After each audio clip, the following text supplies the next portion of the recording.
10th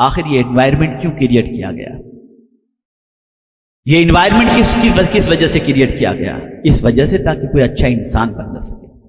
آپ ذرا دیکھیں کس طریقے سے جہاں ذہن بننا چاہیے تھا اور فکر بننی چاہیے تھی، وہاں پر غلط فکروں کو بٹھا دیا گیا۔ ایسی سچویشن کے اندر ہمارے لیے بے پناہ ضروری۔ میں آپ کو ایک اور چیز بتاؤں، ایک زمانہ تھا ٹیچر کا رسپیکٹ اسٹوڈنٹ اس طریقے سے کرتا تھا جیسے باپ سے زیادہ اس کا رسپیکٹ کرتا ہو۔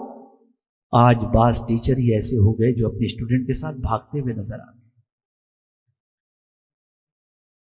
آپ ذرا دیکھیے کیا ہو رہا ہے یہ۔ ایسی سچویشن کے اندر ہماری رسپانسبلٹی بہت بڑھ چکی ہے۔ ہمیں اپنا پاسٹ جو بہت پاورفل ہے، جو بہت برائٹ ہے، اس کو پھر سے لانے کے لیے محنت کرنی پڑے گی، مشقت کرنی پڑے گی۔ فیوچر کا پلان بناؤ، ہر محلے کے اندر ایک اسکول بناؤ، ہر محلے کے اندر ایک مدرسہ بناؤ، اپنے سرمایہ کو قوم کی تعمیر کے پیچھے خرچ کرو۔ یہ سرمایہ ضائع نہیں ہوگا، یہ سرمایہ دنیا میں بھی تمہیں عزت دے گا اور آخرت میں بھی تمہیں عزت عطا کرے گا۔ اپنے سرمایہ کو تعیشات کے اندر خرچ کرنا بند کرو۔ جس قوم کی عورتیں سگنل پر برقع پہن کر بھیک مانگتی ہوں، اس قوم کو عیاشی میں پیسہ اڑانے کی کوئی اجازت نہیں، کوئی حق نہیں۔ جس قوم کے بچوں کی پوزیشن یہ ہو کہ فیس کے لیے در بدر کی ٹھوکریں کھاتے ہوں اور وہ قوم عیاشی میں اپنی دولت کو خرچ کرے، اسے کوئی حق نہیں بنتا۔ کیا جواب دو کہ کل بروز قیامت؟ کیا اسی لیے تمہیں دولت دی گئی؟ اس لیے میری گزارش ہے، مائیں عورتیں ہر شادی میں نئے ڈریس کا شوق ختم کریں اور مارا رہ متحرہ سے ملنے والے عظیم نعرے کو اپنی زندگی کا مقصد بنائیں۔ اور وہ نعرہ یہ ہے، آدھی روٹی کھائیں گے، بچوں کو پڑھائیں گے۔ پڑھاؤ بچوں کو، لیکن انوائرمنٹ کریٹ کرو، ماحول بناؤ کہ بچہ صرف ایجوکیٹڈ نہ بنے، انسان بنے۔ دونوں میں فرق ہے، ایجوکیٹڈ ہونے اور انسان بننے میں بڑا فرق ہے۔ آج بہت سارے ایجوکیٹڈ ہیں لیکن انسان نہیں۔ کیا کڈنی چرانے والے کون لوگ ہیں؟ ایجوکیٹڈ ہی تو ہیں۔ بم برسانے والے کون ہیں؟ ایجوکیٹڈ ہی تو ہیں، انسان نہیں۔ اور میرے حضور کا یہ بڑا کمال تھا، انہوں نے صرف ایجوکیٹڈ تیار نہیں کیا، انسان تیار۔ اور آج انسانیت سسک رہی ہے، دم توڑ رہی ہے۔ انسانیت اپنے اندر زندہ کرو، اور انسان وہی ہے جو انسانوں کے غم کو محسوس کر سکے، انسانوں کی ضرورت کو محسوس کر سکے۔